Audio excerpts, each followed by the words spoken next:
When my daughter got married, I kept quiet about the truth. My late husband had left me $80 million in beachfront villas along the Carolina coast. I said nothing, and I am grateful for that silence. Because only a week later, my new son-in-law walked into my kitchen with a lawyer by his side, thinking they could take them from me. That is how my story begins. Before I take you further, let me pause here and ask you something. If stories like this resonate with you, if you believe in quiet strength and justice that does not scream but stands tall, please like this video, subscribe, and turn on the notification bell. Your support keeps stories like mine alive and helps build a community of people who understand what it means to protect dignity. Now let me return to that day, the day I realized silence had saved me. It started at my daughter's wedding, a grand reception held in one of Charleston's old ballrooms, all chandeliers and polished wood floors. Everyone was dressed in their finest. The music was soft, the laughter louder. But when I walked into the room, holding the corsage I had pinned to my own dress, I noticed immediately where they had placed me. Table 14, near the emergency exit, hidden behind a tall column of white orchids. I sat down quietly, smoothed the folds of my dress, and watched my daughter Lydia enter the room in her gown. She was radiant. She was mine. Yet, I was placed like an afterthought, barely visible in the photographs that would later be shared. It was not an accident. Families do not make accidents like that. From my table, half obscured, I smiled anyway. I clapped when others clapped. I raised my glass when the toast was given. Inside, though, something fractured. I thought of all the years I had stood beside her bed when she was feverish, of the nights I graded papers by her crib's dim light when I was still teaching elementary school. Invisible, that was the role I was given in her new life. And so, I stayed silent. I did not speak of the villas her father, Richard, had built with his life's labor. He had called them the houses of wind and salt. 20 years of construction contracts, storm repairs, and sweat poured into a chain of properties stretching from Myrtle Beach down toward Hilton Head. Each deed carried his name, and before he died, he transferred them into a trust with my name at the center. I can still see him in those final days, his hand, large, calloused from decades of work, gripping mine with surprising strength. His voice was low, urgent, almost pleading. "Helen," he said, "don't tell anyone. Don't sign anything. One day, you'll understand why." At the time, I did not know what he meant. Now I do. Because a week after that wedding, I heard a knock on my front door. I opened it to find Ethan, my brand new son-in-law, standing there in a pressed shirt, a smile too polished to be genuine. Beside him stood a stranger, a man in a dark suit carrying a briefcase, a lawyer. "Mother," Ethan began, with a tone that was too smooth to belong to family, "we thought we'd stop by to help you with some important paperwork, just to make sure you're safe, now that you're living alone." They followed me into the kitchen. I placed my teacup on the table, the steam still curling upward. The lawyer slid a thick folder across the wood. On the cover, bold black letters, "Durable Power of Attorney." Ethan smiled again, resting his hand lightly on the folder. "It's just a formality. Lydia and I want to make sure you're cared for, that nothing ever goes wrong with the villas, the bank accounts, everything your husband left behind." My spoon slipped against the side of my cup with a soft, metallic chime. The sound was small, yet it rang inside me like a bell. That sound told me the truth. They weren't here to protect me. They were here to strip me of the very thing Richard had worked to preserve. I looked at the folder. I looked at Ethan. I said nothing. Silence, once again, became my armor. And that is where the real story begins. I should tell you who I am, so you understand the woman who sat in that kitchen with a lawyer's folder pushed across her table. My name is Helen Marlowe. I am 67 years old. For most of my life, I was an elementary school teacher in Charleston, South Carolina. I taught children how to read their first sentences, how to count apples on a page, how to stand up in front of the class and say their names clearly. Patience was my profession. Dignity was my compass. Now I live alone, in a modest 2-story house painted the pale blue that Richard once called sea glass. The shutters are white, though the paint has begun to peel at the edges. Out front, I tend a small garden where roses climb a trellis Richard built for me years ago. The roses are stubborn. Even when storms lash at them, they return in spring with a fragrance that reminds me of the vows we made when we were young. Inside my house, everything has its place. The kettle sits on the stove, polished from years of use. A row of teacups hangs neatly above the sink. On the shelf in the hallway rests a small metal box, my husband's old safe, scuffed from moving it between job sites in his construction days.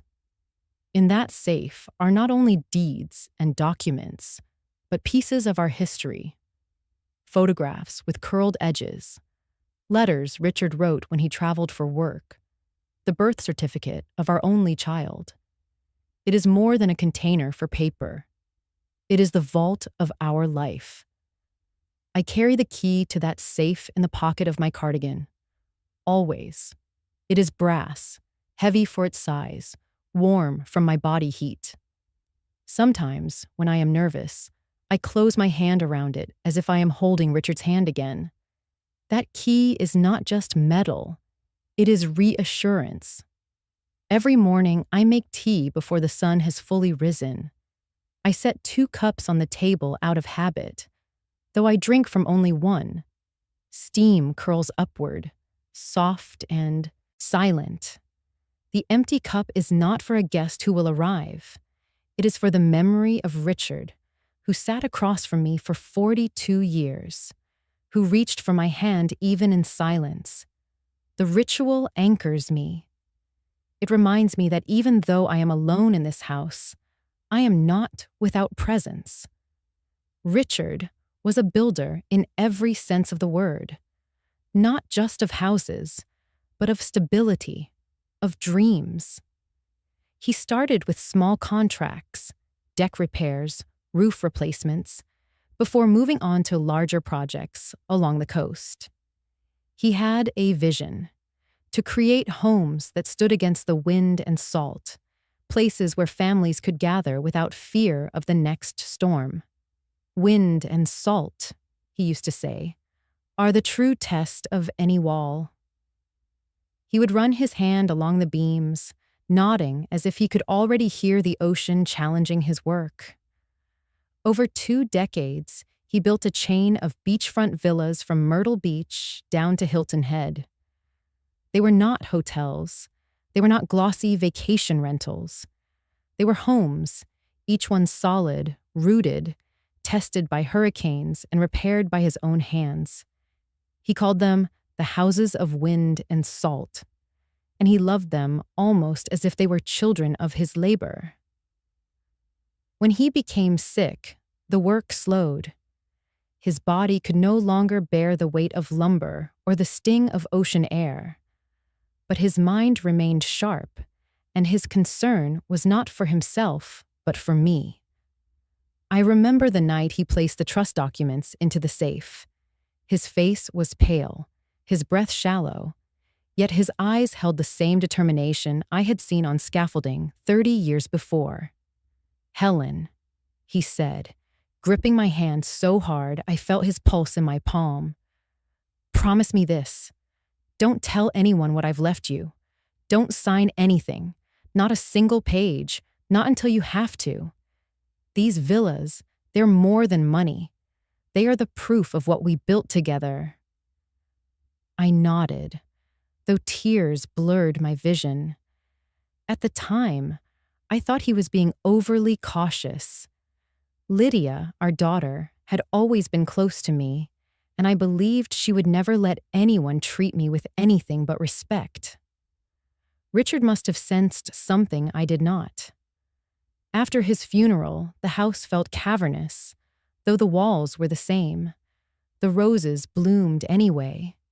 The kettle still whistled, and the safe, tucked into the hallway, seemed heavier than ever. I carried the key in my pocket from that day forward, unable to part with it.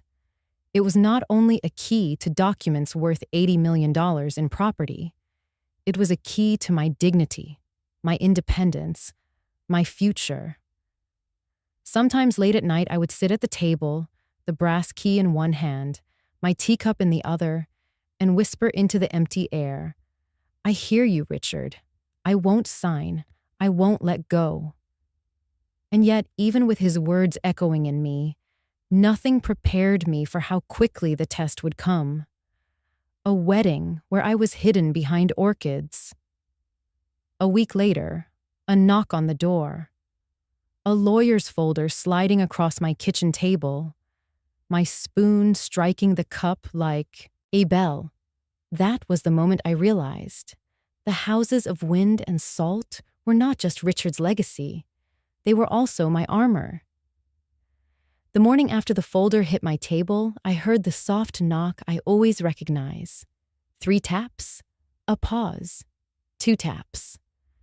I opened the door to find Margaret on my porch, with a warm pan wrapped in a dish towel. The scent of butter and corn rose like a small mercy. "I brought cornbread," she said, stepping past me as if she were returning a book. "And I brought eyes." Something happened here. Margaret is my neighbor 2 houses down, a widow like me. She lost her husband, Frank, 10 winters ago. She keeps her hair short and her sentences shorter. She sets the pan on my counter, scans the room, and notices the teacup, the second empty cup. The folder now tucked beneath a placemat as if paper could be shamed into behaving. She does not ask permission. She lifts the placemat and reads the bold type, "Durable power of attorney." Her jaw does not drop. She only exhales through her nose, the way a carpenter checks a warped board. "Who brought this?" she says, not a question. "Ethan," I answer, "with a lawyer." She nods once, a verdict without the gavel. "I saw them leave. The suit carried himself like he owned your house." We sit at the kitchen table. I pour tea. Margaret refuses milk. I cut the cornbread and watch the steam rise. The smell makes the room feel less like a courtroom and more like a kitchen again. She takes a bite, points with the corner of the slice. "Say it out loud, Helen." "They want me to sign," I say. "They say it is for my safety." Margaret chews slowly. She is building time for me to find my footing. She sets the bread down and wipes her fingers on the towel. "Don't let silence become shackles. Turn it into armor." The line lands where my spine begins. I feel myself straighten. "Armor," I repeat. She taps the folder. "A signature like that is a door that only swings one way. Ask me how I know." So I do. Margaret tells me about the spring after Frank died, about a nephew who called every Sunday with a voice like honey.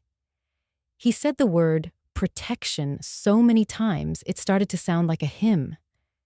He brought a notary and a bouquet to her porch on the same afternoon. When she hesitated, he laughed and told the notary to give them a minute, The laughter did not belong in a living room.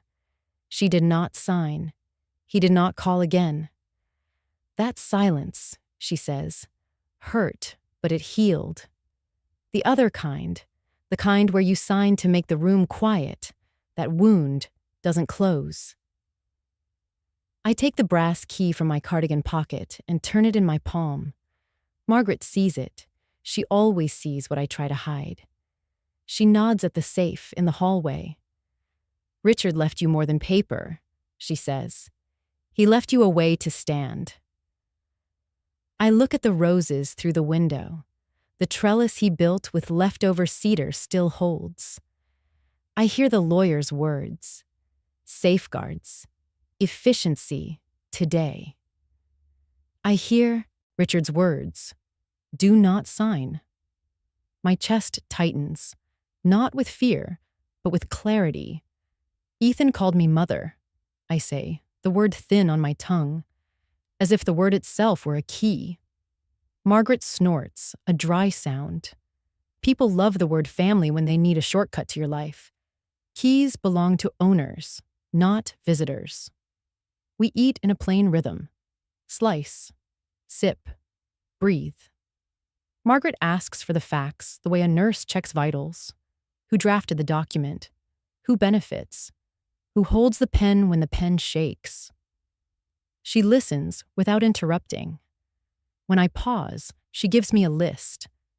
It sounds like a grocery run, which calms me. Here is what you do today, she says. You call James O'Connor, the man your Richard trusted. You make a rule, and you write it down. No documents without counsel. Drafts in advance. Meetings scheduled by your attorney. Put the rule on a card near your door. If they call you difficult, call it measured. I smile, small and grateful. Margaret has a way of turning fear into verbs. She stands and walks to the shelf with the safe. She does not touch it. She only looks at it with respect, as if the safe were a person who earned it. People think strength is volume, she says. It is paperwork and boundaries, repeated calmly. I think of Lydia, her wedding veil moving like a pale river, her eyes avoiding mine when the photographer arranged the mothers. I taste the cornbread turn to salt in my mouth. If I do this, I may lose her, I say. You may, Margaret answers. She does not decorate the truth. Or you may teach her the one lesson that lasts. Love, without boundaries, becomes theater. She will learn where love actually stands. We carry our cups to the porch. The morning is bright. The street still quiet. The roses throw shadows shaped like lace. Margaret leans on the rail. You know what else makes armor, she says. Other women who have done this before you. She tells me about the church group that meets on Tuesdays. Widows and grandmothers who trade notes on fraud alerts and voice passwords. On how to freeze credit and thaw it. On how to ask for a second opinion without apologizing. I laugh once. The sound surprises me. A classroom for the retired, I say. A classroom for the underestimated, she corrects, smiling. You taught children to stand and say their names. Now you will teach yourself to do it again. We fall into an easy quiet, the kind that holds rather than presses.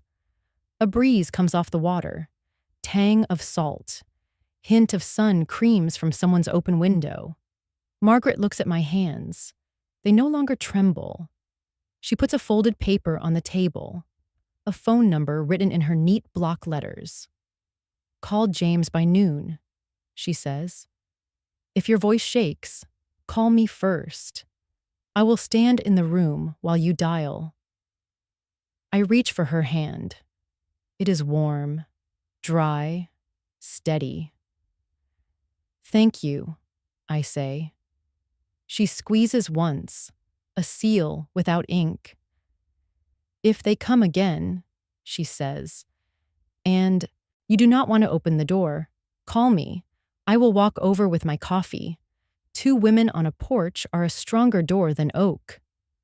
We return to the kitchen. I wipe the counter, put the cornbread in a tin, slide the folder back into the light. Margaret watches me write on an index card in clear, slow letters. I do not sign documents presented without counsel.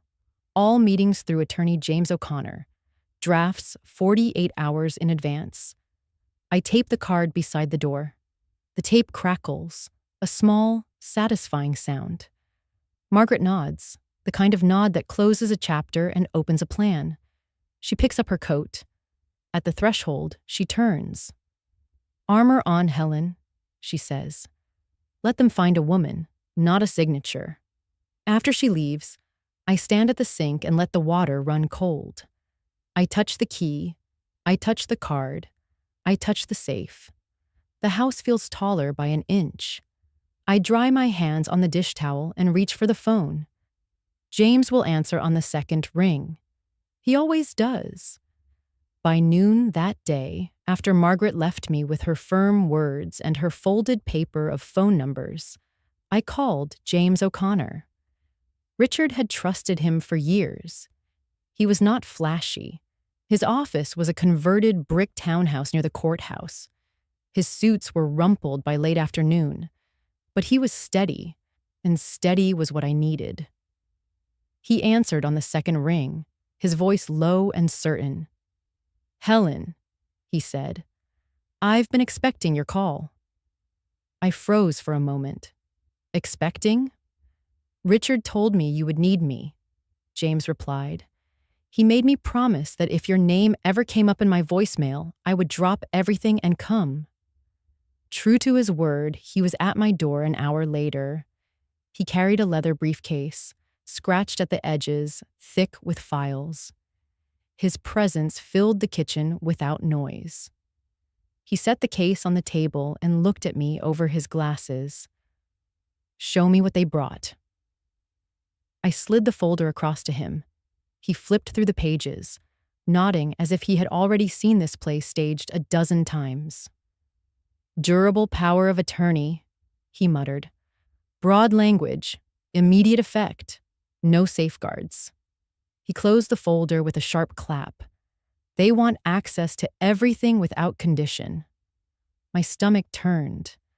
I clutched the brass key in my pocket, felt its cold bite. Richard told me not to sign. He said I would understand one day. James leaned forward. His eyes softened, but his voice carried weight. He was right. "Helen, what Richard left you is not just money. It is not just property. It is a fortress. He built these villas like he built his houses, layer by layer, reinforced against the storm. The trust he set up is more than a legal form.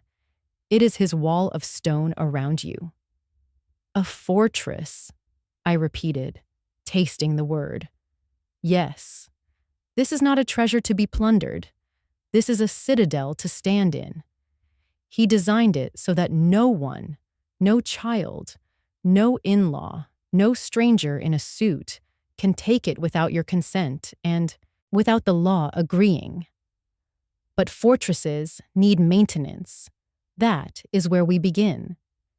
He opened his case and drew out forms, neatly clipped. "We will record the deeds again at the county office to refresh them in your name. We will freeze your credit with the 3 bureaus, so no one can open accounts against your identity. We will establish a healthcare directive naming Margaret as your proxy before Lydia, so no one can use illness to argue incapacity. And we will set up a standing rule with your bank. No transactions without your personal signature, verified in person." I listened as though he were teaching me a new subject, as I once taught children how to read. Letters formed into words. Words formed into a shield. Each measure he described was a brick laid into Richard's wall. "Will it be enough?" I asked. James smiled, a brief curve. "Enough and more. By the time we are done, You will not only hold the fortress, you will know every gate and key by heart. He placed the first form in front of me. My hand trembled slightly as I lifted the pen. I thought of Ethan's smooth voice calling me mother. I thought of Lydia's downcast eyes. I thought of Richard's last grip. I pressed the pen down. The line of my name looked like a bridge between what I had been and what I was becoming. James stamped the form with a notary seal he carried. The red ink sank into the paper with a dry, final sound. Thud. That sound did not echo like defeat. It rang like a drum, steady and protective. We moved through the documents one by one. Directive, deed, bank authorization. Each signature was a breath I had been holding for weeks. Each stamp, another thud in rhythm, as if Richard himself were knocking from beyond to say, "Yes, this is the way." At one point, I paused, pen hovering. What if Lydia hates me for this? What if she believes Ethan's words over mine? James looked directly at me. Then she learns the truth slowly. Paperwork is not emotion. It is boundary. Love can return, but a fortress once breached does not rebuild so easily. You are protecting her too, whether she knows it yet or not. Tears stung my eyes, but I did not let them fall. I pressed my name onto the final page, firm and unshaken. James stamped again. Thud. When we finished, the table was covered in signed papers, small stacks forming a new architecture of safety. James gathered them with care, slipping them back into his case. "I will file these first thing in the morning," he said. "By this time next week, no stranger will stand a chance." I exhaled, long and heavy, as though I had carried a weight across decades. For the first time since Richard's funeral, I felt not only his absence, but his presence, woven into the paper, the ink, the seal. James rose, shook my hand, and left with a quiet promise. Call me before you ever open the door to them again. When the door closed, I sat alone at the kitchen table. The late afternoon sun stretched across the floor, catching the brass key still in my pocket. I drew it out, turned it in my palm, and for the first time, it felt less like a reminder of loss and more like a piece of armor. I touched the key to the folder, now stamped and signed. The house around me seemed taller, sturdier, as if Richard's walls had risen again. I had entered this day reactive, shaken, nearly cornered. Now, with each thud of the seal still echoing in my ears, I felt the shift inside me. I was no longer the woman at the back of the wedding, hidden by orchids. I was the woman holding the fortress, and I knew I was ready for the storm. It was only 3 days after James left my kitchen with the signed papers when I heard the sound of a car pulling into my driveway. I glanced out the window. Lydia stepped out first, smoothing the skirt of her dress, her eyes darting toward the roses along my porch as if they could explain her nervousness. Behind her came Ethan, his hand lightly resting at her back, guiding her toward the door with the confidence of someone who believed the ground belonged to him. I did not rush to greet them. I let them ring the bell twice, then opened the door slowly. The air between us was heavy with politeness, that brittle kind of politeness that cracks under its own weight. "Mother," Ethan said, smiling the way a salesman does when he rehearses in the mirror. "We thought we'd stop by to check on you. We worry, with you being alone in this house. Lydia insisted we come."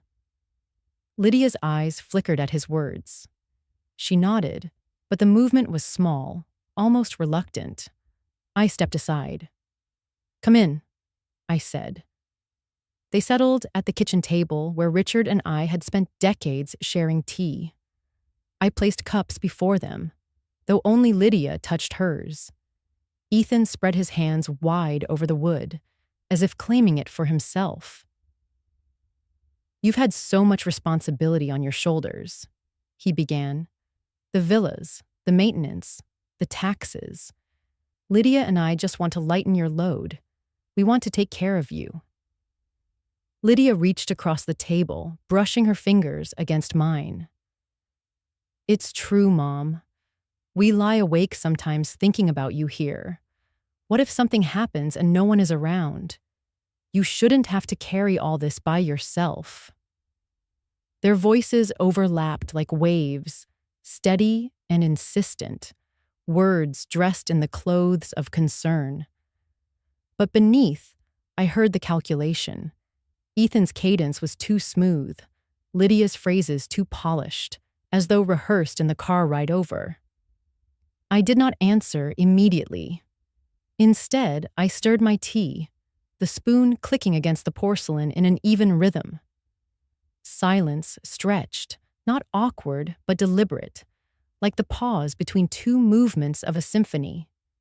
Inside, I thought, I hear them the way one hears wind against a window. Persistent, insistent, but never touching the core of the house. Their words rattled, but they did not enter. Ethan leaned closer. "Imagine, Mother, how much simpler life could be if we handled the details. You could travel, join clubs, spend time with friends. Leave the business side to us." I met his eyes then, calm and unblinking. My silence unsettled him. He shifted in his chair, cleared his throat, and tried again. "It isn't about money. It's about family. We don't want you burdened, family." He said the word like it was a key that would open any door. I kept my lips closed, my gaze steady. Lydia squeezed my hand gently, her eyes softening. "Please, Mom. We only want what's best for you." Still, I remained quiet. I let the weight of my silence fill the room until Ethan finally leaned back, frustration flickering behind his smile. Lydia withdrew her hand, folding it in her lap. I lifted my cup and sipped slowly, letting the warmth spread through me. Then I set it down and said only one sentence, my voice even. "I'll think about it." Not a promise, not a concession, only words to end the performance. They exchanged glances, Lydia's full of hope, Ethan's shadowed by impatience. He rose first, pulling Lydia with him.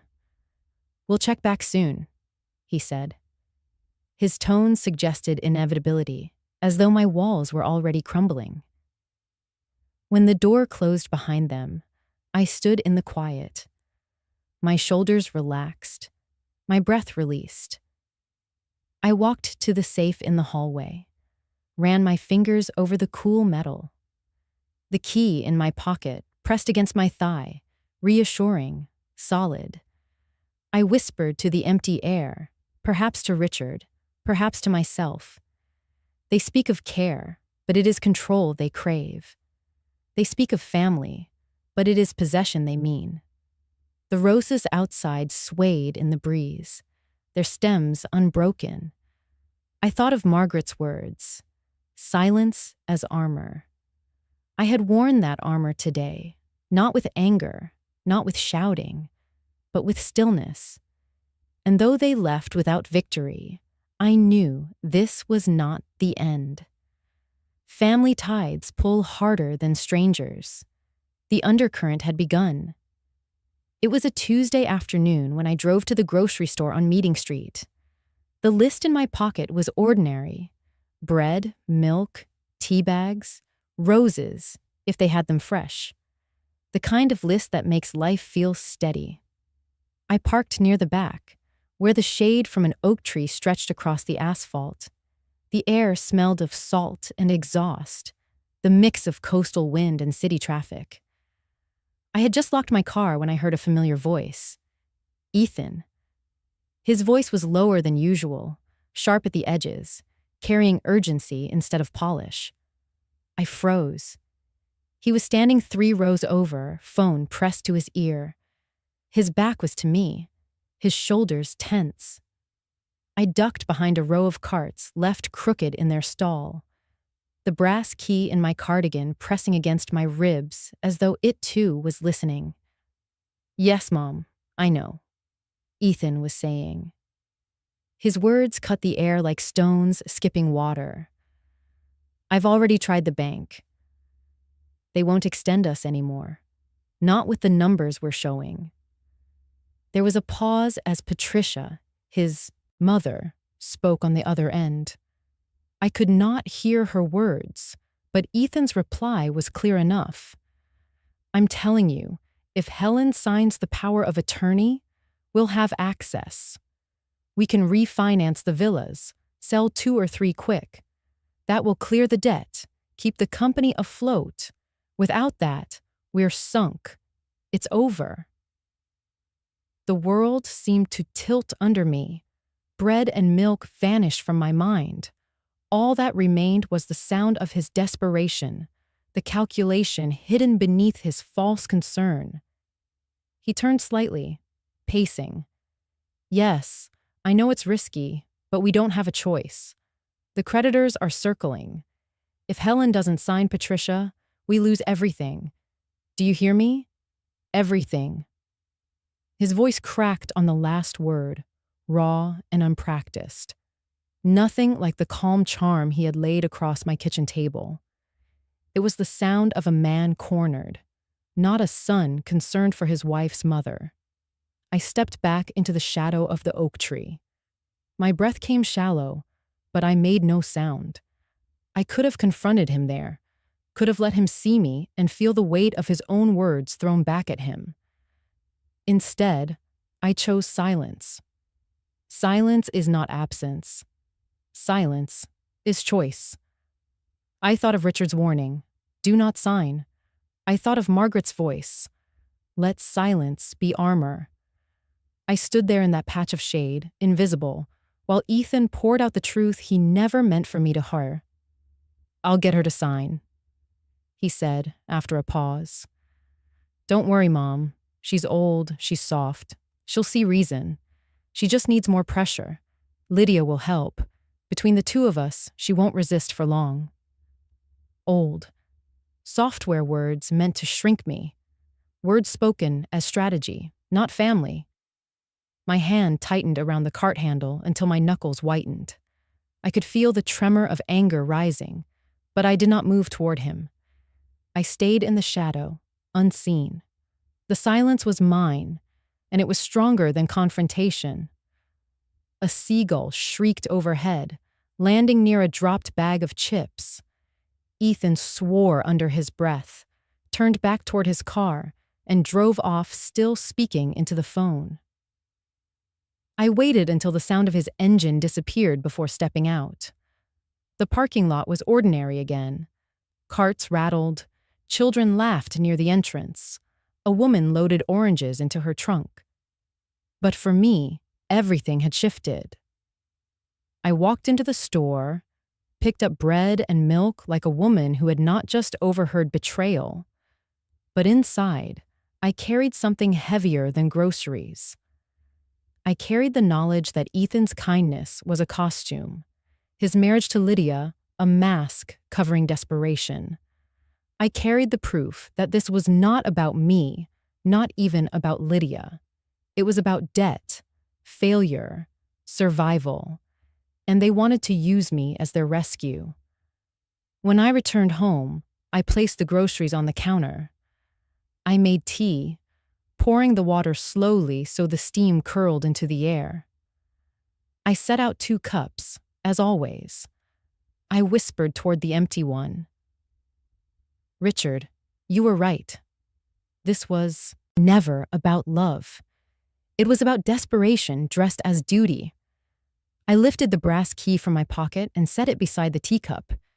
Its weight on the table was steady, immovable. I thought of Ethan's words, old, soft, and felt the opposite rise in me. I was not diminished. I was defined. I did not need to confront him in that parking lot. The truth had revealed itself, and it belonged to me alone. That was enough. Silence, once again, had become my armor. And this time, it felt unbreakable. It was late afternoon when I heard a car pull up, the engine quieter than Ethan's truck. I peeked through the curtain and saw Lydia step out alone. She walked up the path slowly, her heels clicking against the stone like hesitant knocks, before her hand ever reached the door.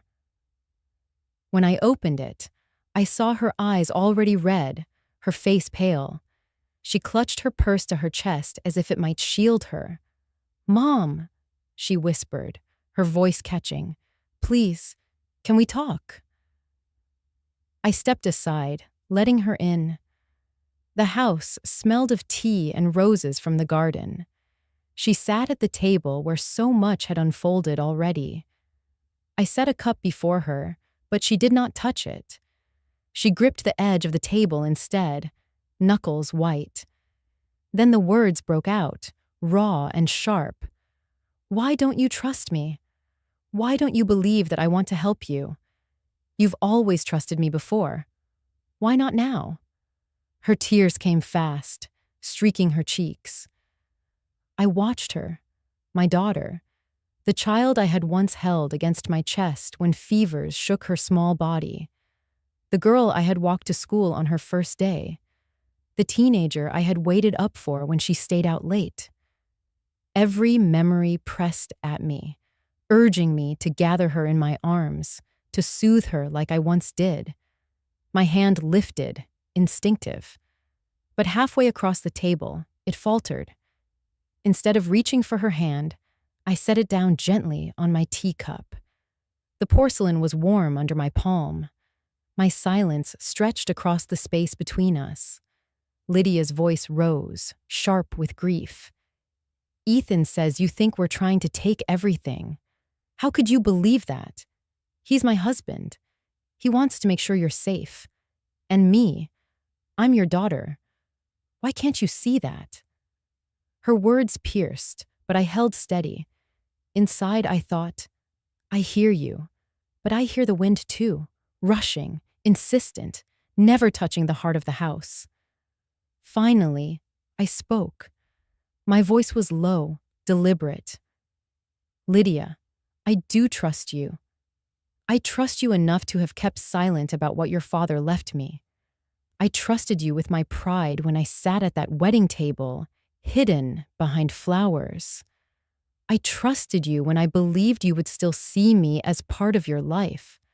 But trust is not the same as signing."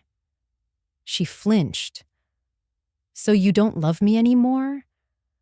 I leaned forward, my hand still resting on the teacup. Number boundaries are not the absence of love. They are the way love survives without being twisted. If I sign, I lose more than property. I lose the chance to still be your mother, not your burden, not your bank. By saying no, I am loving you the only way I still can. Her lip trembled. She shook her head. "Ethan says," I cut in, my tone firmer. "Ethan says many things. I overheard him with his mother. He spoke not of care, but of debt, of companies ready to collapse, of using my signature as their rope. If you had heard him, you would know the truth I know. His worry is not for me. It is for himself." Her breath hitched. She looked down, fingers twisting at the strap of her purse. "You spied on us?"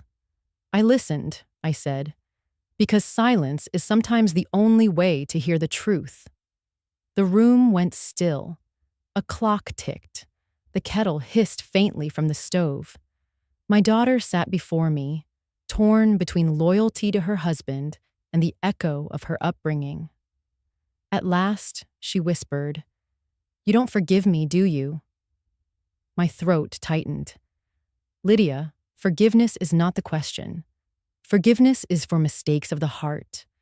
This is about survival, about the fortress your father built to protect us. I cannot trade that away, not even for you. One day, I pray you will see that I am not your enemy.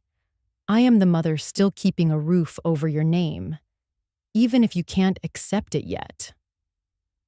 She covered her face with her hands, shoulders shaking. For a moment, I nearly rose, nearly went around the table to hold her. But I stayed where I was. My love had to take a different shape now, a shape with walls. The thematic truth settled heavy in the room. Trust is not the same as signing. Boundaries are the proof that love remains. Lydia lifted her head, eyes swollen. She looked at me as if I were a stranger, and yet something familiar all the same. "I don't know how to feel," she said. "You don't have to know today," I answered. "But remember this, my silence is not rejection. It is protection." She stood, unsteady. Her hand hovered over the table, as if she might touch mine. At the last second, she withdrew, clutching her purse again. She walked to the door without another word. I followed only as far as the hallway. The door clicked shut. Her car started, backed out, disappeared down the street. I returned to the kitchen, touched the cup still warm under my palm. I whispered to Richard, to the roses outside, maybe to myself. I chose the line today, the line that says love and loss can exist in the same breath. The house was quiet again, but inside me, the conflict thundered. A mother's instinct to embrace, a woman's duty to guard. I did not know yet what it would cost. That night, after Lydia left with her eyes swollen and her words unfinished, the house felt heavier than usual. The roses outside brushed against the window in the wind, but inside, everything was still. I made tea and set down 2 cups, though I barely touched mine. My hand hovered over the brass key in my cardigan pocket, then slipped away. Even that anchor felt too heavy to hold. I walked to the small desk in the corner of the living room, the one where Richard used to sketch blueprints when the dining table grew too cluttered. The lamp cast a circle of yellow light on the wooden surface. In the drawer, I kept a stack of stationery, cream-colored with faint blue lines. I took out a sheet, uncapped a pen, and let the ink flow. "Richard," I began, the words forming slowly. "Tonight I feel both strong and broken. I stood firm, as you told me to. I did not sign. But the cost of keeping your fortress intact is watching our daughter drift further from me." The pen scratched, steady but heavy. I wrote of the look in Lydia's eyes, the way her hand hovered but did not touch mine. I wrote of Ethan's voice in the parking lot, sharp with desperation. I wrote of my silence at the table, how it cut through his charm, how it made me feel both powerful and painfully alone. "Do you know what hurts, Richard?" I wrote. "Not their greed, not the paper they push across the table. What hurts is seeing our child, the girl we raised with bedtime stories and Sunday pancakes, look at me as if I am the enemy. I never imagined that saying no to her could feel like a betrayal, even when I know it is the only way to protect her." I paused. The pen balanced above the page and let the tears fall quietly. They left small dark spots on the paper, circles spreading until the words blurred. I kept writing anyway. "You built villas that could withstand wind and salt. You built them strong because you knew storms would come. But how do I build walls that can survive a storm inside my own family? How do I keep loving her without surrendering what you worked for? Tonight, I fear I might lose her. And yet, if I yield, I will lose myself." The kettle whistled faintly in the kitchen, but I did not move. I pressed the nib harder into the paper. Richard, I promised you. I will not sign. But sometimes I wonder if I am strong enough to bear the loneliness that comes with keeping that promise. You were my partner, my compass. Now I sit here alone, writing to paper as if it could speak back. I stopped, stared at the ink, then added one more line. If silence is armor, why does it feel so heavy on my shoulders? The clock on the wall ticked into the late hours. My tea had grown cold, untouched. The second cup sat across from me. Steam long vanished. I folded the letter carefully, pressing the creases with my fingers. My instinct was to place it in an envelope, to address it as though the mail could still carry words to the dead. But I knew better. This was not meant to travel outward. It was meant to mirror inward. I opened the drawer again and slipped the folded letter inside. It landed atop a growing stack. Letters written in the months since Richard passed, none of them ever sent. Each one carried a piece of my heart, my doubts, my half-spoken confessions. Together, they formed a diary of grief and resilience, unsent but not wasted. I closed the drawer gently, the sound soft as a sigh. Then I sat back, looking at the desk where Richard once drew lines on paper to create walls and windows, rooms and roofs. I realized that I had been doing the same. My words were my blueprints, my silence, my walls. The night deepened. I stood, carried my cold tea to the sink, and rinsed the cup.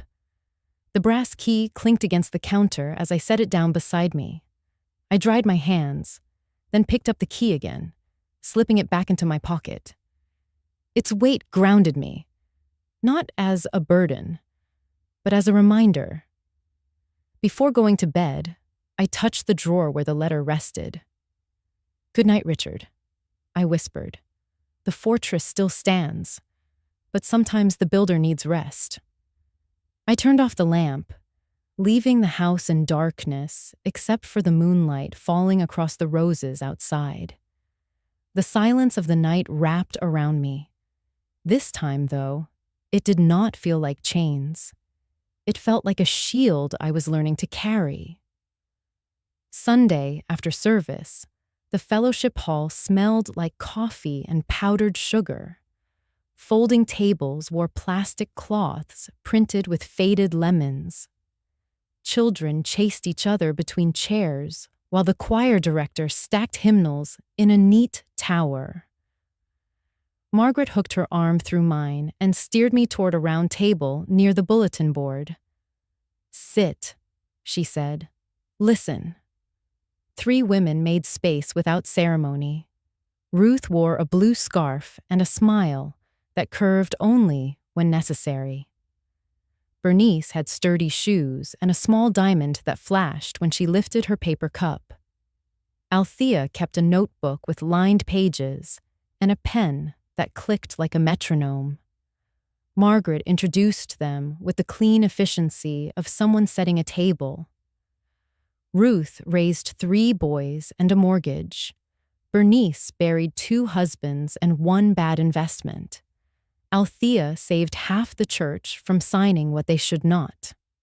I folded my hands around a styrofoam cup. Steam rose. The coffee was too strong and exactly right. Ruth began, her voice low and even. "After my Harold died," she said, "my oldest came with a binder. Tabs and highlights. Looked like care. He said he wanted to take the load. He wanted to consolidate accounts, streamline, modernize. He used all the verbs that make a mother feel small. I said no. He did not visit for 6 months. He visits now. He brings pie. He learned that no did not mean I stopped loving him." Bernice nodded, turning her cup so the seam faced the wall. My niece showed up with a notary and a bouquet.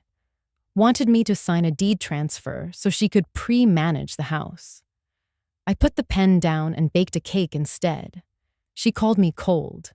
I called it clear. We speak again. We do not sign again. Althea clicked her pen twice, then opened her notebook. I keep lists, she said, as if confessing to a harmless vice. When people are grieving, paper becomes wind. It blows where it wants. Lists give it weight. Freeze credit with all 3 bureaus. Add a voice password at the bank. Put a card on the door that reads, "No documents accepted without counsel. Drafts 48 hours in advance. Keep a call log, date, time, exact words. Logs win when memories get shiny." Margaret squeezed my arm once, a silent chorus beneath the spoken one. I felt the brass key in my cardigan pocket and the ghost of the red notary thud inside my chest. I told them about the parking lot, about Ethan's voice stripped of polish, about the word old said like a strategy. Their faces did not change, only their attention leaned forward. Ruth spoke first. "Desperation wears good shoes," she said. "It knocks like family and says please. It stands very close and smells like cologne." Bernice blew on her coffee. "People call it duty when they want your signature. I have learned to hear the difference between worry and appetite." Althea tapped her pen against the notebook. 2 soft beats. "What did you say to your daughter?" she asked. "I told her trust is not the same as signing," I said. "That boundaries are how love survives." Bernice's diamond flashed again as she nodded. "That sentence needs to live on a refrigerator." Ruth leaned in. Her scarf brushed the table. "Saying no is not fighting your child," she said. "Saying no is how you stay their mother." Children cannot lean on air. The room swelled with the small noises of Sunday, spoons touching plates, the piano bench scraping the floor, a baby hiccuping, and then sighing. I looked at these women and felt my shoulders lower by an inch.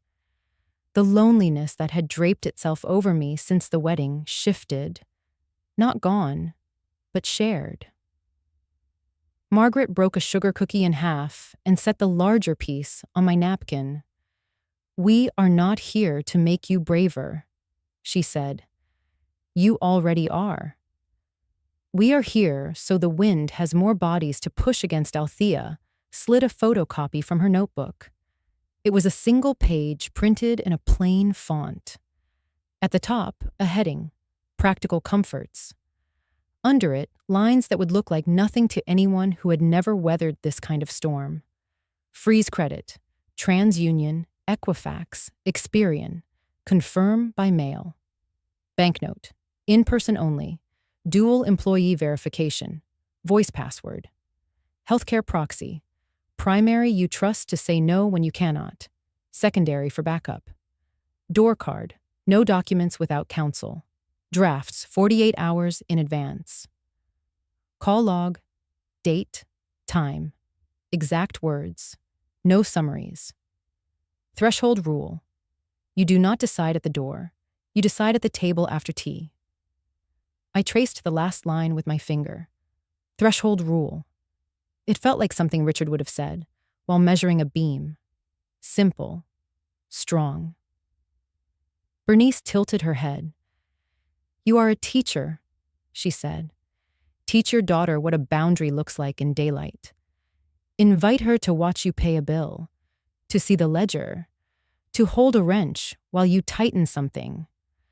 Let her see that you are not refusing help. You are refusing surrender." The words settled where grief had kept its chair. A different weight took its place, steadier, inhabitable. I breathed, slow and deep.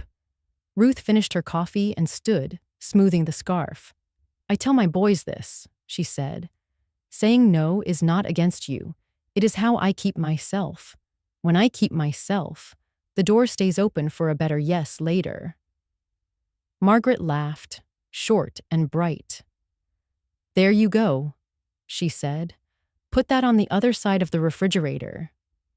We lingered, the way women do when the conversation has done its work, but no one wants to break the circle.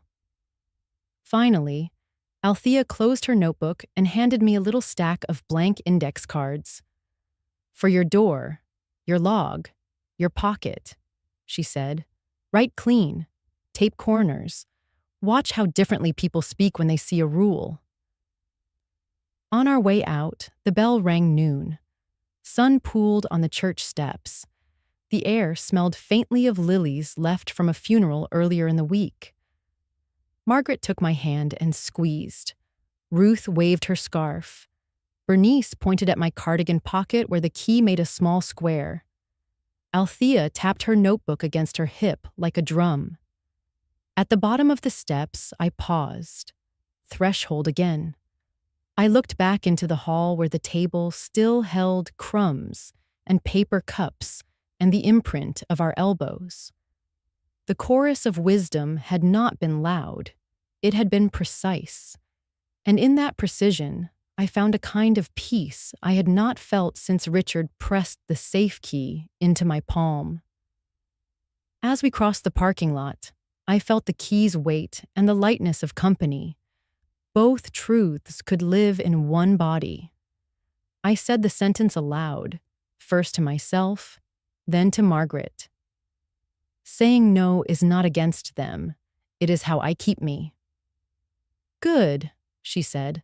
Now go home and tape it to your door. The text arrived on a Wednesday evening, just as I was trimming the roses near the porch. The phone buzzed in my pocket. I wiped my hands on my apron and read the screen. It was from Ethan.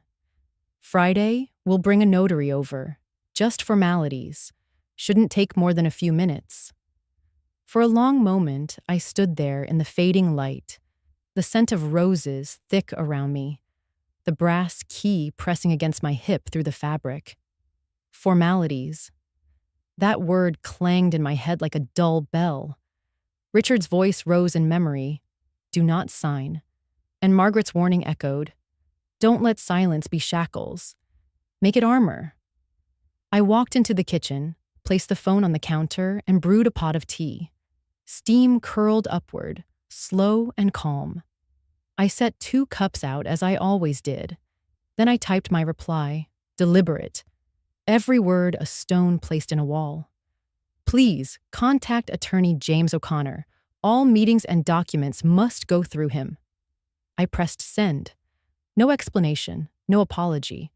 A full stop at the end. My hands did not tremble. The next 2 days were quiet, but not empty.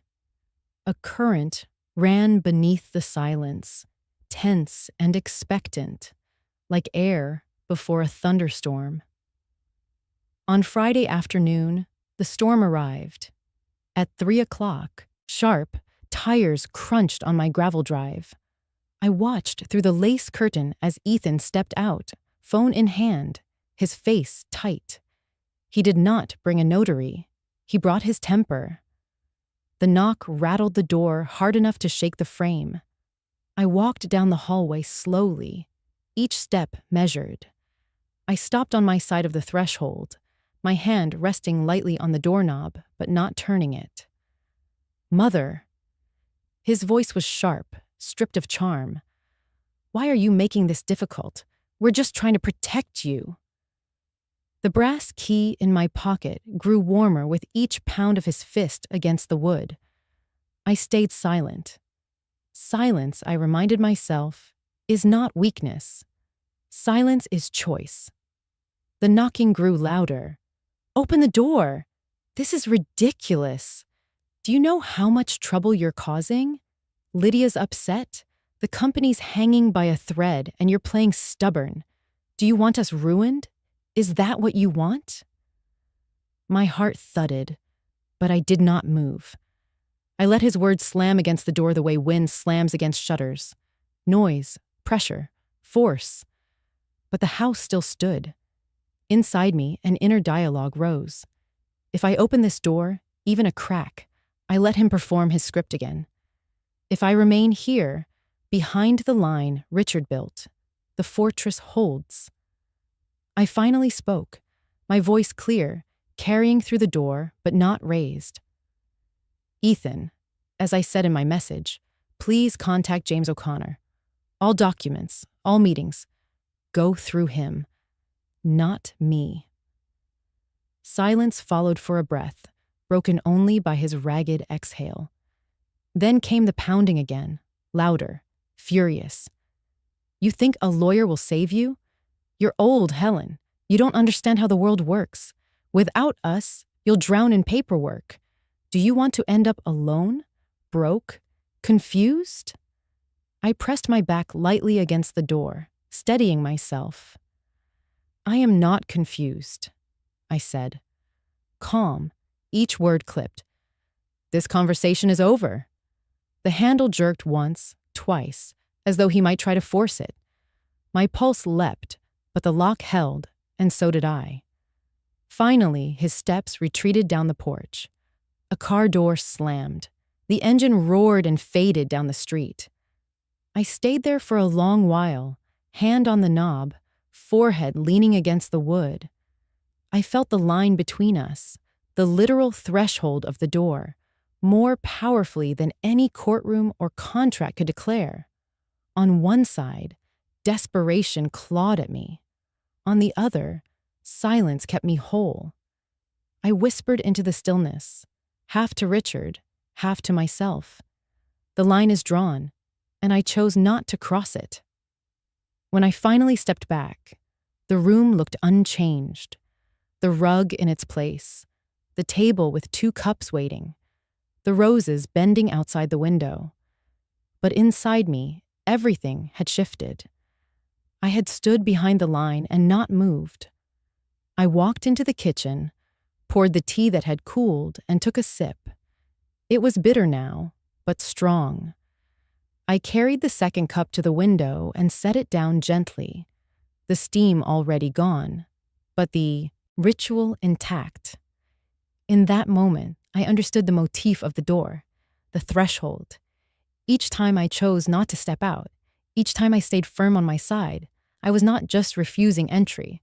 I was affirming presence, my house, my voice, my dignity. Later that night, a text buzzed again. Only 3 words from Ethan. We'll be back. I placed the phone face down on the counter. The brass key pressed into my palm as I slid it into my pocket. The fortress stood. And so did I. That night, sleep did not come easily. I lay in bed listening to the ocean wind rattle the shutters, steady and low. The house creaked the way old houses do, but I knew the sound well enough to be comforted by it. Still, my mind would not rest. Images from years ago rose like lanterns in the dark, uninvited but welcome. I saw Richard again, as if time had folded in on itself. He was on the job site, sleeves rolled up, his flannel shirt sticking to his back. Red and white checks, faded from years of salt and sun. The air smelled of sawdust mixed with ocean spray, the peculiar perfume of his life's work. The gulls wheeled overhead. The crash of waves punctuated the rhythm of hammers. He turned to me once, his forehead damp, his smile broad and tired.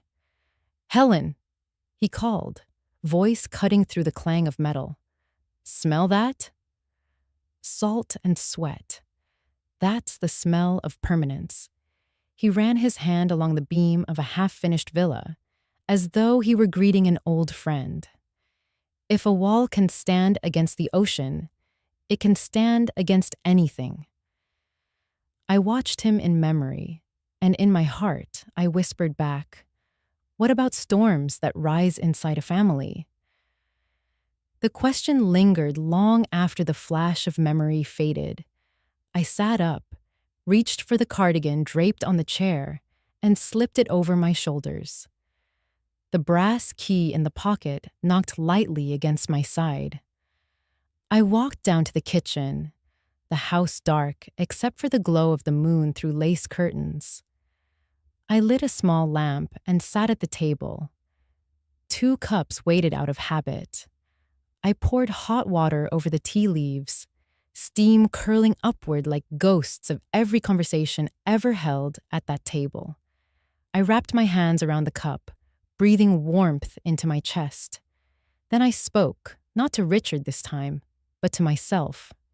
If I sign, I said aloud, I may keep my daughter near. She may smile again. She may call me soft, generous, forgiving. But I will have lost myself. I will have dismantled the fortress he built with his own hands. I will be a guest in my own life. I sipped, the bitterness grounding me. If I do not sign, I continued, I may keep the fortress. I may keep my name, my dignity, the wall Richard and I raised brick by brick. But I may lose her. I may lose Lydia to resentment, to Ethan's persuasion, to the notion that her mother became her enemy. The words cracked something inside me. Tears slipped down my face and fell into the cup, a salt that joined the tea. Richard, I whispered, my voice shaking. You asked me to be strong, but strength feels like breaking sometimes. You built villas to withstand storms. I am trying to withstand one too, but it is my own daughter pressing against the walls. I closed my eyes and let the silence answer. It wrapped around me, heavy and honest. A memory rose again, softer this time. Lydia at 5, running barefoot along the beach near one of Richard's nearly finished houses. Her laughter tangled with the gulls' cries. Richard had lifted her onto his shoulders, her hair a golden halo in the sun. I had stood nearby, holding the picnic basket, thinking the world was solid, unbreakable. Now that same daughter looked at me with suspicion, her trust chipped by Ethan's words, by her own longing to fix what was broken in her marriage. And I, the mother, was left to decide, surrender to keep her close, or resist and risk losing her. The lamp's glow trembled on the table, my shadow flickering against the wall. I set my cup down and pressed my palms together, a gesture half prayer, half plea. I cannot have both, I said into the quiet. Not now, not in this season. The brass key pressed against my thigh where the cardigan pocket sagged. I touched it, letting the cool weight remind me of Richard's hand that last night. His grip had been fierce, his words unyielding. Don't sign. One day you'll understand. I do understand, I admitted through tears. I understand the cost. The price of dignity is sometimes distance. The price of saying no is watching the people you love walk away. The house did not answer, but it held me. The roses outside brushed the siding again, whispering in the wind. I breathed deeply, let the air fill me, and felt the sob ease into stillness. I sat there until the lamp's bulb warmed the glass shade and the tea cooled. My tears dried, leaving only the taste of salt at the corner of my lips. Finally, I stood. I placed the untouched second cup by the window, where the moonlight silvered its rim. I touched the doorframe as I passed, feeling the threshold beneath my palm, remembering the pounding fists of earlier that week. And I realized something. The fortress was not just paper. The fortress was me. Each time I chose not to sign, not to open, not to surrender, I became one more brick in the wall. I returned to bed, lay down, and closed my eyes. Sleep did not come immediately, but peace did. A fragile peace, but mine. The next week unfolded like a series of small, steady steps, each one firmer than the last. James and I met 3 times at his office, a space that smelled of old books and lemon oil. His desk was cluttered with files, but he handled each paper as though it were a stone added to a wall. First, the deeds. He pulled out thick envelopes stamped with the county seal. We'll re-record every property, he explained, so the chain of title is airtight. No one can slip in a claim through the back door. I signed line after line, each stroke of my pen a reaffirmation. The notary's seal hit with a thud. That sound had become a drumbeat of my new life. Next, HIPAA forms. James slid them across the desk. These decide who speaks for you in medical crises, he said. Richard made sure your healthcare proxy was clear, but it needs updating. Ethan has no standing now. Margaret will be your primary, your physician, secondary.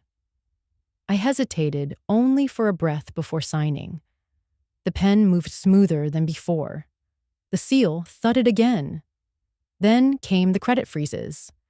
James had a paralegal dial each bureau on speakerphone so I could hear the confirmations.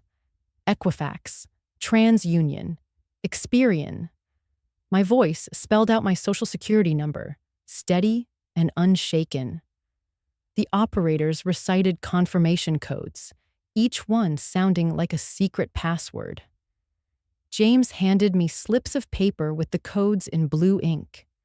Keep these safe. They're stronger than any lock on a door. We prepared certified letters too. James had me sign the bottom of each page before he slid them into envelopes, the green and white cards already clipped to the front. Return receipts, he explained. Proof of delivery. Proof of action. By the end of the third meeting, my hands no longer trembled when I lifted the pen. They moved with the quiet certainty of a teacher correcting a child's spelling, deliberate and calm. Back at home, I pinned each green receipt to the corkboard in my kitchen. The board had once held school photos, shopping lists, and reminders for parent-teacher conferences. Now it displayed a new gallery. Bien Han-san, each one a flag of survival. They stood in rows like soldiers, and each time I passed by, I felt Richard's hand steadying mine. Meanwhile, the world outside reacted. I heard it first from Margaret, who saw Ethan storm out of the bank downtown. His tie loosened, his jaw tight. She told me he had tried to transfer something. She didn't know what, but the clerk shook her head and handed his papers back. Later, James confirmed it. Ethan had attempted to change mailing addresses and beneficiary information on one of the property accounts. But the freeze, the recorded deeds, and the attorney of record rules stopped him cold.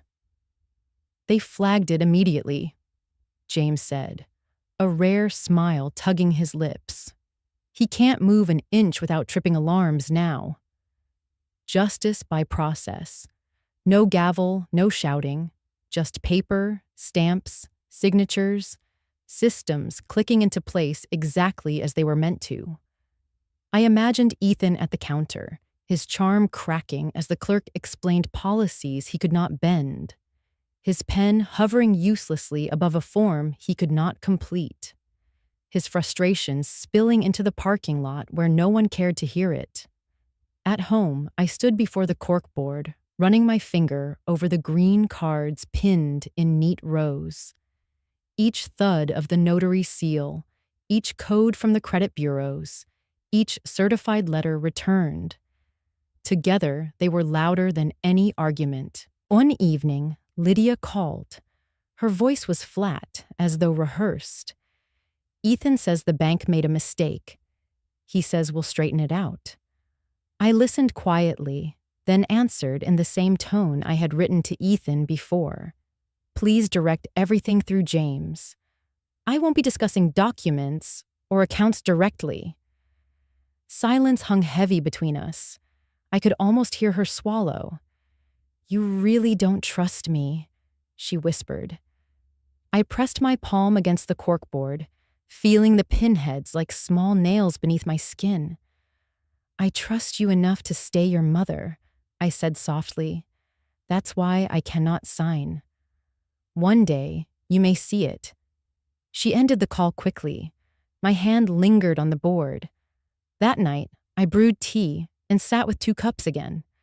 I stared at the empty one across the table. Richard, I murmured. The fortress held. The storm slammed, but the walls did not break. The roses outside bent under a gust of wind, then straightened again. I sipped my tea slowly, the taste bitter but grounding. The house was silent except for the steady tick of the clock. The silence no longer felt like chains. It felt like judgment, delivered not by anger, but by order.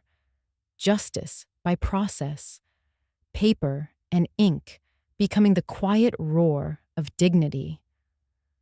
When I rose to turn off the kitchen light, the green receipts glowed faintly under the lamp, like lighthouses lined along a shore. I knew storms would keep coming, but the signals were in place. The line was drawn, and I had chosen not to cross it.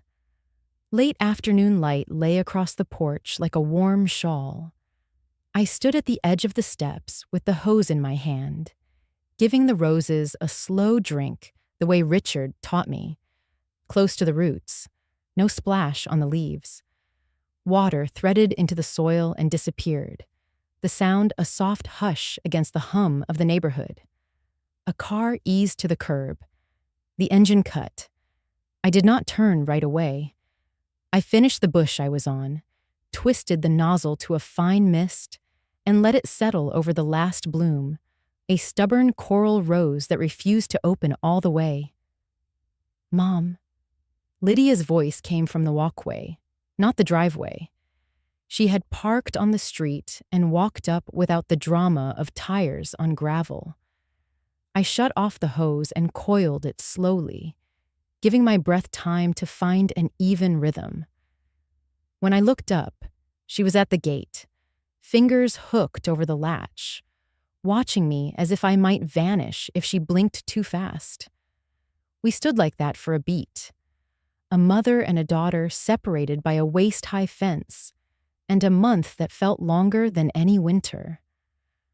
The brass key in my cardigan pocket touched my hip. The weight steadied me. "Garden looks good," she said, voice low. "It's holding," I answered.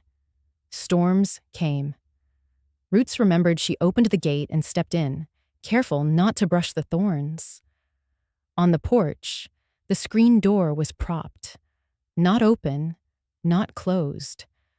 Door ajar, my favorite compromise. "I brought you something." She lifted a small brown bag. Inside, I saw lemons and ginger, the makings of the tea I drink when sleep has edges. She had paid attention. That alone loosened something in my chest. We moved to the steps. I sat on the top one. She chose the one below, close, but not touching. A cardinal flashed red across the yard and vanished into the oak. "I talked to Ethan," she said. "I told him everything has to go through James now. He was angry. He said I was choosing you over our future." She swallowed. "I told him I was choosing my mother over a plan that felt like quicksand." I kept my hands folded, thumbs resting on the line of my skirt. How did he take that? He said I was naive. He said you had poisoned me against him. She looked up at me then. "Did you?" "No," I said. "You asked for room to think. I gave it. I let the quiet stand between us like a table set for tea." She stared at her knees. "I keep hearing your sentence. Trust is not the same as signing. I tried to hate it. I could not." She laughed once. It sounded brittle and brave at the same time. I asked myself why I was so desperate for you to sign. The answer wasn't pretty. I waited. "Because I thought a signature would fix everything," she said. "Our bills, his pride, the story I tell myself about being a good wife. I wanted an easy door. Your no forced me to see the hallway." Wind lifted a few petals from the nearest bloom and set them down by her shoe. She did not brush them away. I was cruel to you, she said, not with shouting, with the kind of pressure that wears your name like a coat. I am sorry. I let air out slowly. The apology did not erase the weeks, but it laid a plank across them. I know where that pressure comes from, I said. It comes from fear dressed like duty. I have worn that coat too. She faced the yard again. I don't know what I am going to do about Ethan. I am not asking for advice. I am not asking you to fight him for me. She hesitated, then added, almost a whisper, I am asking for time. You have it, I said. A minute passed. The neighborhood settled into the soft sounds of dinner beginning somewhere. A screen door squeaked and clicked down the block. Someone knocked dust from a welcome mat. The world kept its ordinary list. Lydia shifted and looked up. I still think about the wedding, she said. I see you behind those flowers. I should have moved that arrangement with my own hands. I should have asked where you wanted to sit. I survived it, I said. So did you. I did not want survival, she answered. I wanted celebration that included you. There was no easy reply to that. I let the silence hold both truths. What had happened? What should have? She reached into the brown bag, took out a lemon, pressed it into my palm. James called me, she said. He explained the trust, the triggers, the reason Dad wrote things the way he did. He did not scold. He told me he wished more daughters asked questions before they asked for pens. That sounds like James, I said. She managed a small smile. He also said I could bring you to his office next week to pick up copies of the recorded deeds. He said sometimes touching the paper helps. It does, I said. The seals sound like gavel taps without the performance. We sat with that. The sky shifted toward evening. I could smell salt in the air, a tide turning somewhere just out of sight. Finally, she said what she'd come to say. I will think more. I won't press you again. I can't promise I won't be angry some days. I can promise I will not confuse anger with permission. I nodded once. Not triumph, recognition. Thank you, I said. The doors open when respect knocks. Her mouth trembled. She steadied it with a deep breath. She stood, smoothing her skirt the way she had on her wedding day, only slower, as if unlearning a habit. At the gate, she paused, turned back. Mom. Yes. I never stopped loving you. I felt the words land in my chest and make room. I know, I said. I kept the porch light on. She nodded, almost shy, and lifted the latch. The gate swung. The cardinal called once from the oak, a bright note. Lydia walked back to her car. She did not look over her shoulder. She did not need to. I picked up the hose, turned the nozzle to mist again, and finished the last rose. When I reached the porch, I noticed the screen door was still propped, a little open, a little closed. I left it that way. Then I went inside to put lemons in the bowl, ginger on the counter, and a kettle on the flame. The brass key tapped against the table when I set it down next to the cutting board. I pressed my thumb to it, felt the cool metal, and said the line that had carried me across every room. Boundaries keep love alive. The kettle began to sing. I set out 2 cups, one for me, one for what we are still mending. The evening after Lydia's visit, I found myself standing in the kitchen longer than usual. The light outside dimmed into the blue that comes just before night, when the roses fade to silhouettes and the house hums with its own quiet. I brewed tea and set out 2 cups, though I had no appetite for either. My eyes kept drifting to the corkboard on the wall, heavy with green receipts and stamped pages, But what caught me wasn't the paper this time. It was the photo pinned in the corner. Richard in his checkered shirt, sleeves rolled, his smile steady. I pulled a slip of notepaper from the drawer and sat at the table, pen in hand. The air smelled faintly of lemon and ginger from what Lydia had brought. I wrote 3 simple lines. Nothing more, nothing less. I love my daughter. I will not sign. I am still here. The words looked plain, almost childlike, but as my pen lifted, I felt them settle in me like anchors. Each line was both confession and vow. I folded the paper once, then pinned it beside Richard's photo. The edges curled slightly, as if leaning toward him. His eyes, caught forever in that square of memory, seemed to meet mine. For the first time in months, I did not feel like I was writing to the past. I felt like I was writing for the future. I stepped back, looking at the board. Green receipts, legal seals, proof of battles won without shouting. And now, one small slip of paper carrying the truths I wanted no court, no bank, no child to mistake. The house was still, but not empty. The silence had shape now, like walls and windows that framed a life I had chosen to keep. I walked to the porch, flicked the switch, and watched the light bloom across the steps. The bulb glowed golden against the deepening dusk, casting shadows onto the roses swaying in the breeze. For months, I had wondered whether Lydia would return, whether she would step back through the threshold with questions or anger or quiet resolve. Tonight, the porch light burned for her all the same. The door behind me remained ajar, the screen tilted open just enough to let the night air in, not locked against the world, not wide open to intrusion. A line drawn, but not a wall.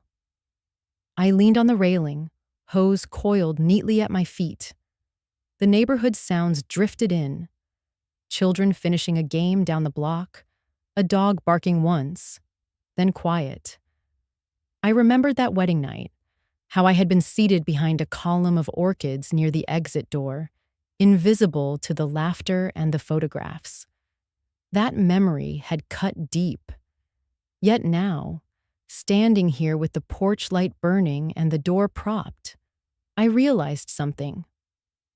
At the wedding, I had been placed at the edge of someone else's picture, a ghost in a moment that was supposed to include me. But here, in my own home, with my own boundaries, I was no longer invisible. I was the owner of my life. The circle had closed, but gently, like the tide pulling back to shore, not a slammed door. Inside, the slip of paper fluttered slightly under the ceiling fan. I love my daughter. I will not sign. I am still here. The 3 truths coexisted, not canceling each other out. I touched the brass key in my pocket one last time before setting it on the table inside. It did not need to press against me anymore. It could rest, visible, as part of the life I had chosen to guard. The kettle whistled faintly. Tea ready again. I poured into one cup and left the other across the table, steam rising into the soft air. One for me, one for memory, or maybe one for hope. As night deepened, I whispered into the quiet. Richard, I did as you asked, but I also did more. I stayed myself, and I stayed a mother. The roses bent, caught in a breeze, then straightened once more. The porch light hummed steadily, warm against the cool dark. I closed the door halfway, leaving the latch loose. Not shut, not surrendered. A door ajar, waiting. And for the first time in a long time, I breathed without weight on my chest. The fortress still stood. So did I will leave you with the truest thing I learned in this house with the porch light on. My silence is not surrender. It is a voice that carries farther than any shout. It drew a legal line when noise tried to blur it. It kept me whole so I could keep loving my daughter without handing over the map of my life.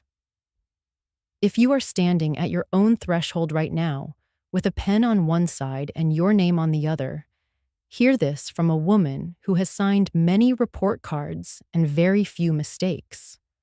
You are allowed to pause. You are allowed to ask for drafts 48 hours in advance. You are allowed to say, with kindness and a spine, "Please contact my attorney." Dignity is not stubbornness. It is stewardship. People will tell you that peace requires a signature. Sometimes peace requires a boundary. Sometimes love survives because you do not cross the line that would erase you. I love my daughter. I did not sign. I am still here.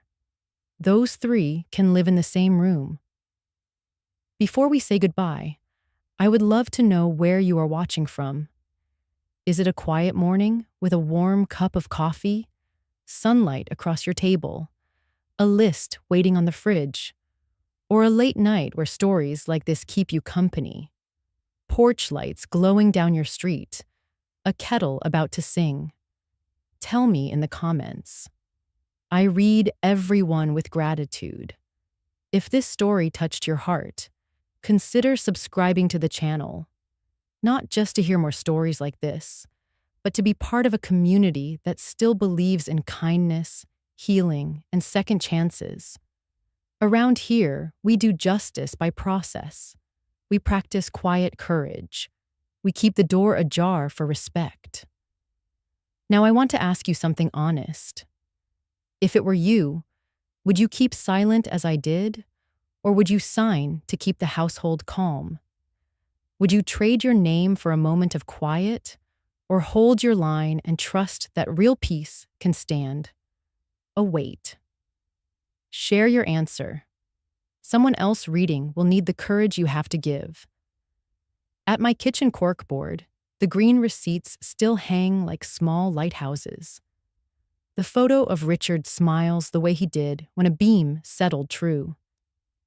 Next to him, my slip of paper waits, simple as breath. I love my daughter. I will not sign. I am still here. Every morning, I touch that paper before I turn on the porch light. It is my pledge to my past and my permission for the day ahead. Wherever you are, I hope you carry this story with you. And remember this. Sometimes the miracle does not knock on your door.